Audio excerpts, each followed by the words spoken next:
Alright, let's start breaking down this lesson for 10 licks that you can use out of the Moveable D shape.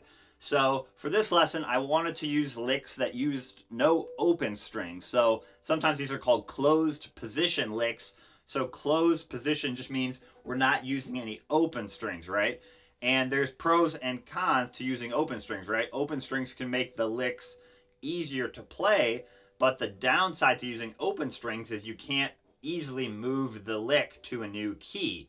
If you use closed position licks, so licks with no open strings, then you can move the lick to any D shape that you want and any chord all over the neck, and we'll talk about that in this lesson. So that's why for this lesson I used all closed position licks, okay? So let's jump into the lesson. All right, so before we get into lick number one, let's just quick review the D shape that we're going to be using. So this is a movable chord shape. It's commonly referred to as the D position shape. I think because the D chord is the first one usually you learn out of this shape. But you can move this shape around wherever you want. So we're going to have our third finger, our ring finger, on the 4th fret of the 4th string. Our first finger, index finger, on the 2nd fret of the 3rd string. Second finger, 3rd fret, 2nd string. And pinky way up on the 4th fret of the 4th string, or 1st string, excuse me, 1st string. It might be easiest to try it without your 3rd finger first if you're having trouble. So you have index finger, 2nd fret, 3rd string, 2nd finger, 3rd fret, 2nd string, pinky, 4th fret, 1st string, and then once you get those 3 down, you can try adding your 3rd finger back on that 4th fret, okay? But that's commonly referred to as the D-shaped movable chord. You know, if you move it up to the 9th fret with these 2 fingers, that's your G chord, D-shaped G chord, which you might have played. And again, you can move this one wherever you want once you get it down, and these are all different chords, right? Okay, so that's our D-shaped chord, okay? So let's look at lick number one. Okay, so lick number one is going to be kind of a common Scruggs or J.D. Crowe lick, and let me play it first and then I'll break it down.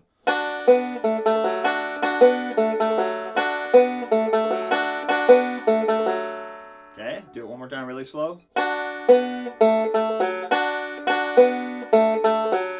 Okay, so this works out of this shape, and it's going to use this common little idea that Scruggs and Crowe used a lot, and we're going to do this little walk down of notes.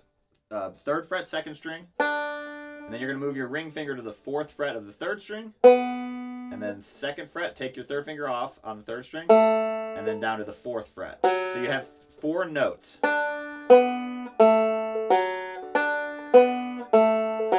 So that little walk down idea Scruggs and J.D. Crowe used all the time, and there's a lot of different variations on it based on the picking and the pinches and the timing, but basically the essence of the lick is you want to hear that little 4-note walk down, okay?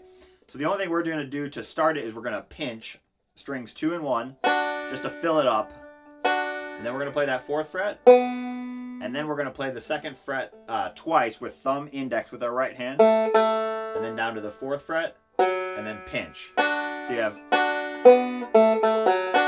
so it's 1, 2, 3, and 4, and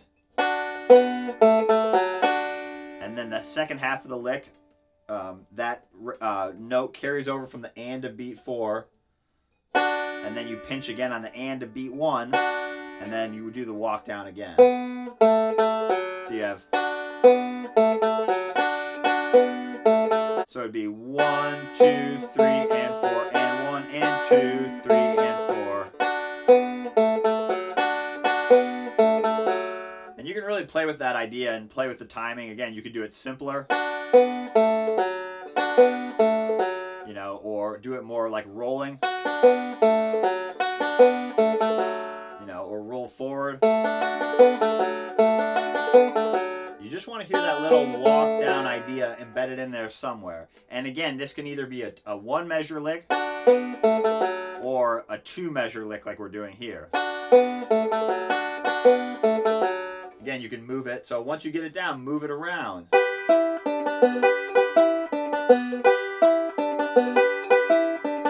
know, up to C.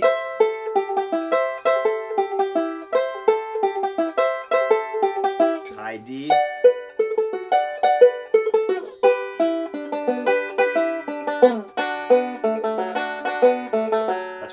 classic one to know. You might have done it on a C chord down here.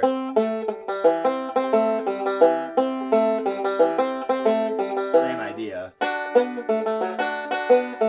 So again, play with that position and, you know, learn the one lick that I showed you, but more important than the actual specific lick number one is getting familiar with this position, you know, moving your third finger back and forth. You can do hammer-ons, you know, or pull-offs, or hammer-on. Just play with that timing and the idea that we're trying to create there. You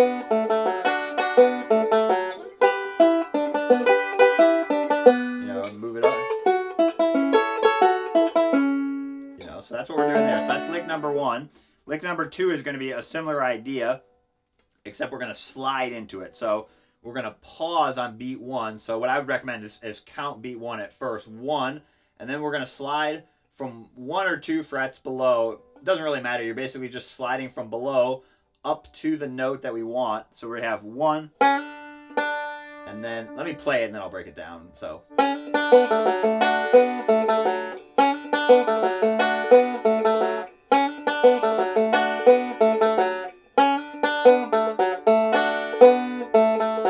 Okay, so again, we're going to count beat 1, 1, and then on the and of beat 1, we're going to slide from 2 up to 3. So 1 and then play that note again. So you have 1 and 2 and then 4 2 on the 3rd string, and then 4th fret 4th string, and then right here I'm going to do a little cheating move, and I'm going to use my thumb twice in a row. So I'm going to push my thumb through. So I have,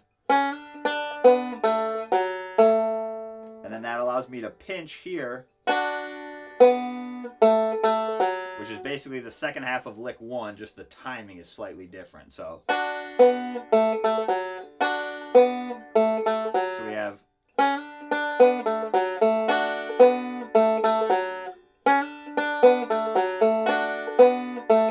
that's a classic lick. Scruggs and Crow would use that one up in G a lot. Up in G you can slide from a little bit below.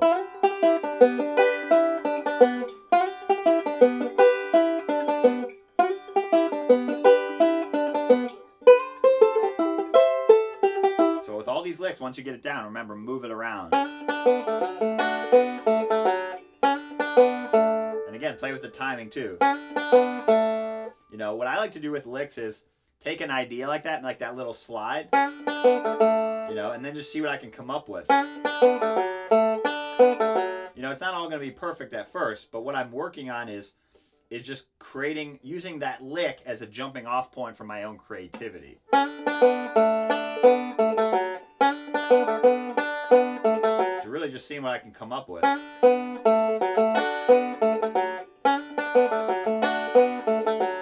so that's lick 2. Again, we're working out of the same idea, that same little walk down idea is what we're using there.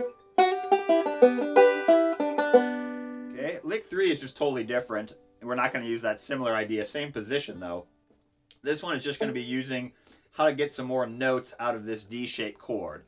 So what we're going to do is we're going to go thumb, index, middle, index. So 3, 2, 1, 3 are my strings there. And you can just practice that roll to start. And then what I'm going to do is I'm going to take off my pinky for the second half of it, and then go into this shape, move my first finger down to the second fret of the 1st string, my 3rd finger to the 4th fret of the 3rd string, and do that same roll. So you have,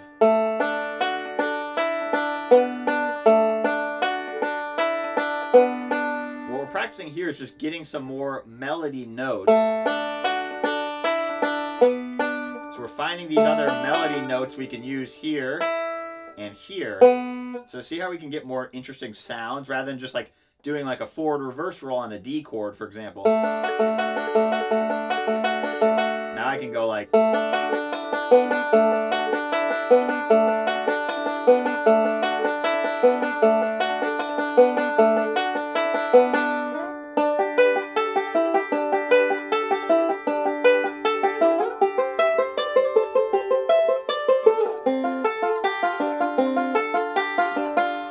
using that shape as as a way to figure out how to get more melody notes there. Okay, so that one's pretty easy, not too hard.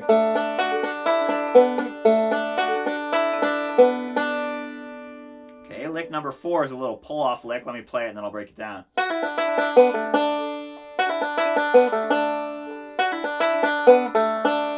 So this one, the timing could be, we could play it, the timing in a lot of different ways, and I'll show you that in a second. But the essence of the lick is we're going to do a 4-2 pull-off on the first string. So again, I'm working out of that shape that I was just using in lick 3, except now I'm going to do a pull-off with my pinky and first finger, so good practice. I'm doing middle index there with my right hand, and then middle index again, and then down to the 3rd string, 4-2, and then 3rd fret, 2nd string. So you have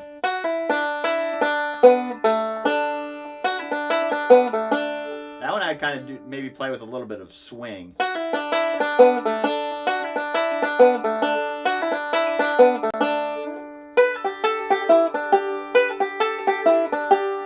E. You know, you can do that wherever, A.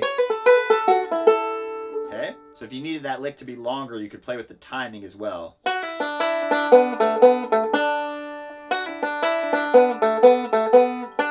Or start it early, 1, 2, 3, 4, and 1, and 2, and 3. You know, so a lot of these licks, again, you can shift it in the measure into different spots depending on what flavor you're looking for and when you need the lick to end, right? So, or make it slightly longer. You know, again, just play with that idea. I'm just using that pull off, and then, or you can do that full walk down idea. You know.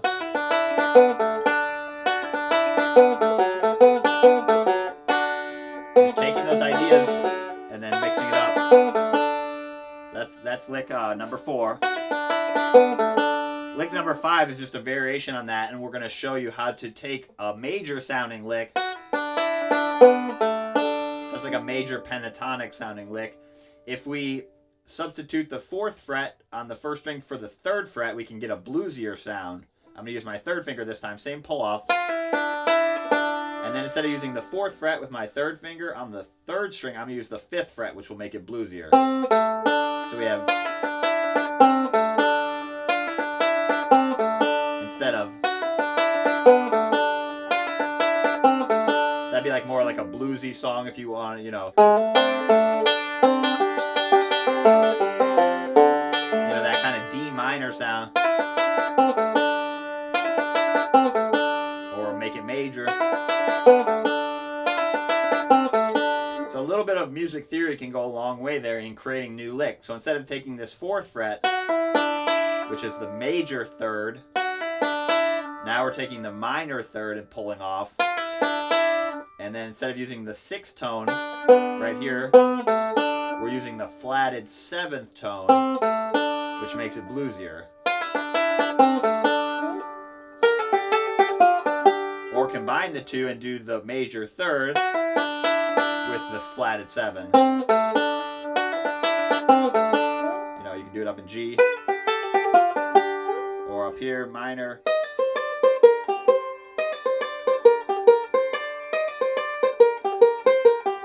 Again, just play around with the idea once you get it down.